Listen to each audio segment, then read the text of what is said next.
Hello and welcome to BQ Prime. You're watching Earnings with BQ, and my guest today is from Sapphire Foods, the company that runs franchisee for KFC, Pizza Hut, and Taco Bell's. Sanjay Purohit, Group CEO, joins me today. Sanjay, it seems that from the same store growth numbers, people are liking more of chicken legs than pizza.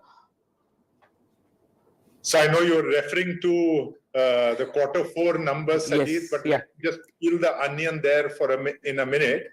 But I think before I talk about Q4, Sajid, I'd just love to track the full year because it is important. It's the second year since our public listing. And when you look at the full FY22-23, actually it's been our best ever year. So we've grown sales at 30%. So we've grown, sales at 32%. Our adjusted EBITDA at 265 crores has grown by 62%. We've opened the highest ever number of stores, 164 stores. Both KFC and Pizza Hut, from a sales, from a restaurant EBITDA perspective, have had absolutely great years. And despite all the external trauma that the Sri Lankan market has faced, our brand continues to do well, and we continue to be the number one QSR player. Now, just let me look at Q4 and shift gears a bit here.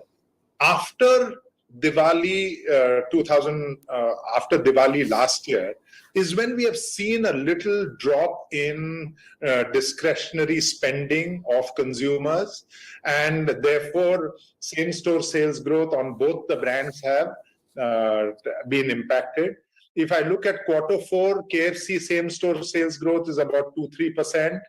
However, transaction growth is negative, and the opposite is actually true for Pizza Hut. While same-store sales growth is about negative 4-5%, transaction growth has been positive. So on both the brands, the story is a bit of this and a bit of that. System growth on both brands, however, has been strong. So KFC has grown system sales growth at 24%, and Pizza Hut has grown it by about 18-19%. So generally, we are seeing discretionary income and spending going slower. Both the brands have had, therefore, their share of impact on their same-store sales growth. Also, because of this, there's been some amount of deleverage and therefore impact on margins. But going forward, I think we've got the ingredients on both the brands, to grow both the brands absolutely in place. And we've launched a strong campaign in April, both KFC as well as Pizza Hut. KFC has launched chicken rolls at 99 and 149, and it's just flying. It allows us access to entry value points as well as to the snacking day part. And Pizza Hut, we've revamped the menu, 10 new pizzas, new sides, new appetizers. We've come on to television after a very long time. So if you ask me, I'm excited about both brands' prospect as well as on the Sri Lanka side too. If I look at the numbers which you just mentioned, it seems like that there is inflationary pressure which is coming onto you, but at the same time, while you've been able to take some price hikes in KFC, you have to cut some prices at Pizza Hut, and that's where the transaction growth is coming in from. And in KFC, the transaction growth has fallen. That's what you spoke about. How are you looking at this scenario, given that there is a demand weakness which is there for discretionary spend, and what are the ways you can counter it? So there are two parts to your question, and I'll address both of them. First, on inflation, we saw inflation peaking actually in the first half of last year, Sajid, where we saw prices of chicken, for example, going way double-digit over the previous 6 months. And the same thing happening on dairy, on oil, on flour, on paper. And therefore, while inflation was nearly in the mid-teens, we took price increases of about 10% on both the brands. And this inflation has started to cool off as we are getting into the year. prices still remain at what they were perhaps 9 months or 12 months ago, but there is no further increase on this, and therefore we should see reversal to the modest price increases that we used to have, anywhere between 2 and 4% earlier. In the case of Pizza Hut, you see a difference between the same-store sales growth and transaction growth, because in these times, we felt that it was important to address the entry value segment of the pizza market, which is really a pizza under 100 rupees. And therefore, we launched Flavor Fun pizzas starting 79 in July, August of last year. And that has led to transaction growth and some amount of, therefore, reduction in the average per check value. And therefore, you see the same-store transaction growth higher than the same-store value growth. Give me a sense of how your delivery or distribution chain is working, because a large part of it was supposed to be through your food delivery channels like Swiggy and Zomato. You had your own app and you wanted to increase that traffic as well from there. Where are we now on this? So food delivery perhaps peaked during the COVID period, when people did not have access to, or had limited access to, the dine-in and to the takeaway channel. That's when delivery peaked, and both aggregated delivery through Swiggy and Zomato and through our own app, both these channels grew handsomely. Over the last 12 months, we find that now there is almost secular growth amongst all channels, both dine-in, delivery, and takeaway. So contribution has remained where it is. Perhaps delivery contribution actually has gone down a bit as dine-in and takeaway has come back. And I think this is the trend we called out 8-9 months ago itself, where people thought that delivery contribution will continue to increase. It's not so. As dine-in and takeaway comes back, India is a very strong market for these two channels, because it's also it also is a quote-unquote entertainment value it provides to consumers. And therefore, now we are seeing all channels growing in the same region roughly. What's the kind of contribution of delivery? And within delivery, your own delivery, how much percentage is that? So in the case of KFC, delivery is in the region of about 36 to 38% of total sales. And the contribution of between own delivery and aggregators is perhaps 15-85. In the case of Pizza Hut, or deliveries in the region of 45 to 50%, and the contribution is perhaps 17-20 and perhaps 80% aggregators. Sanjay, tell me, what's your view on OnDC? Because in the last couple of weeks and months, they have rolled out this, and we have grocery and food delivery happening through OnDC. Are you on that platform, and what is your view on it? Yeah, so we are undoubtedly exploring that platform. I see the OnDC platform as just another channel to be able to make the brands accessible to consumers. And therefore, again, I've said this in the past, any channel that makes the brand accessible, we will try and be on that channel. Therefore, we look at OnDC in that same spirit, and it's going to add to the basket of options that the consumer has. And we'll certainly explore getting onto OnDC. Do you see benefits coming in to OnDC vis-a-vis Swiggy or Zomato? Oh, I think that's really too early days, Sajid. If you ask me, there's a lot that needs to be fixed in terms of the consumer user experience on OnDC. I'm sure people will fix it, but it's still a long way to go. One of the arguments is that because of the lower commissions that it has with restaurants have to pay, the adoption of OnDC will be much more faster as compared to others. Do you agree with that view? So finally, what will work in the market is for each of these channels to have their own business model and become profitable, because no one is going to subsidize anything over the long term.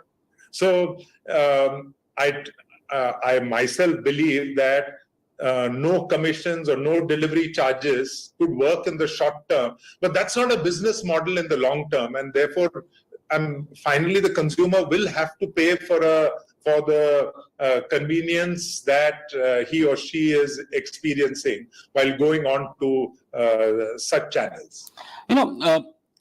From my understanding, the government is trying to make it like a public infrastructure, and players like you or any tech delivery business comes and sites over that tech infrastructure like we have for UPI.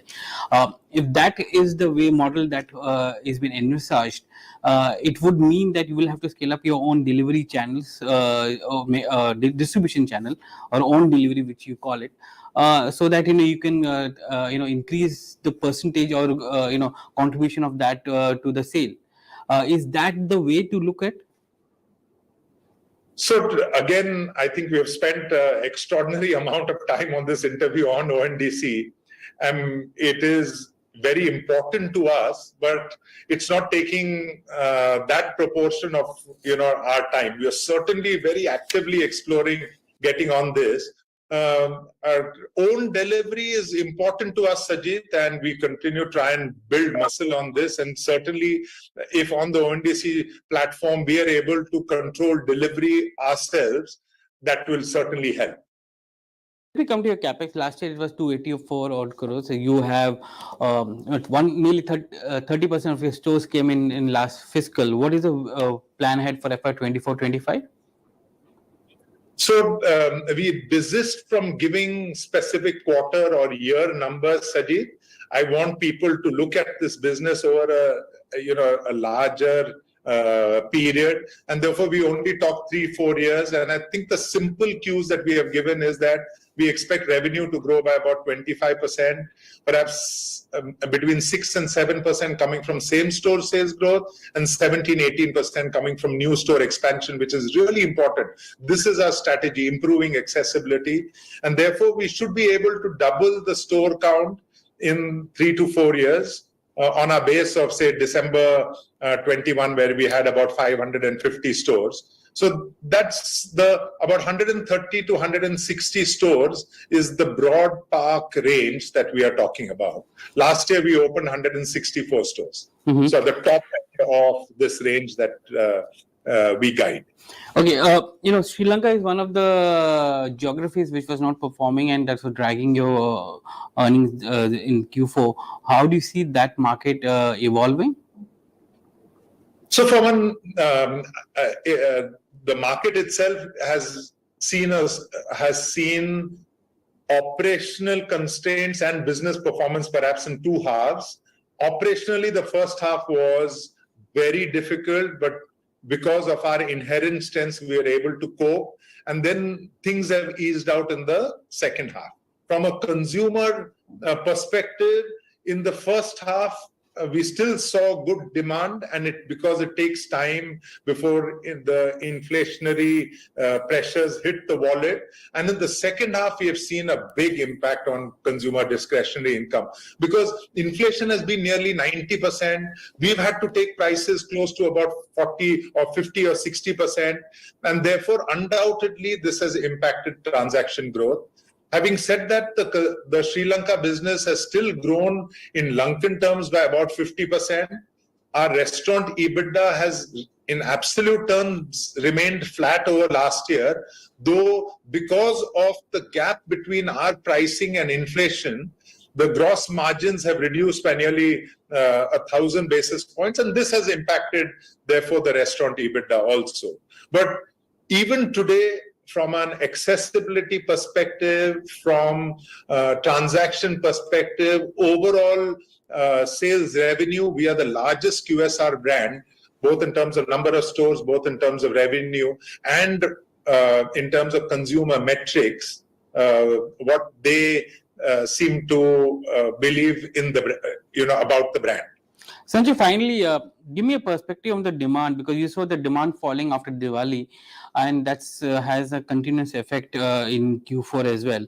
Have you seen any revival in demands, or when do you see this coming back? Only by the festive season, or is going to be a flat 1 or 2 quarters that you're going to see? So I think the pressure will continue for the next 2 or 3 quarters. Inflation and the impact of double-digit pricing always takes a little time to bake and therefore revive. However, we are not keeping quiet, and we are not, being victims of what is happening in the, in the general economy. I think we are going front foot in the spirit of the IPL. We're going there front foot and trying to hit the ball out of the park. So we've got a strong marketing, product innovation, advertising program on both the brands. On KFC, like I said, we've launched chicken rolls. We are so excited with this launch at 99 and 149. The product is absolutely outstanding and is flying. On Pizza Hut, we've revamped our core menu, apart from Flavor Fun, which continues to do well. So 10 new pizzas, new sides, new appetizers, and first time we've come on television also, Sajid. So I think we are saying that we are in control of our own destiny, and if we put our best foot forward, that here is an opportunity in a market where demand is perhaps a little constrained, because consumers tend to revert back to their most trusted brands, and therefore KFC and Pizza Hut, such great equity with consumers. I think this is a good time for brands like us, to put the best version of ourselves in the market, and then I'm sure consumers will reward that.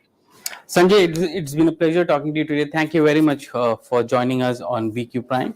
That was Sanjay at Sapphire's Food, the franchisee for KFC, Pizza Hut, and Taco Bell's.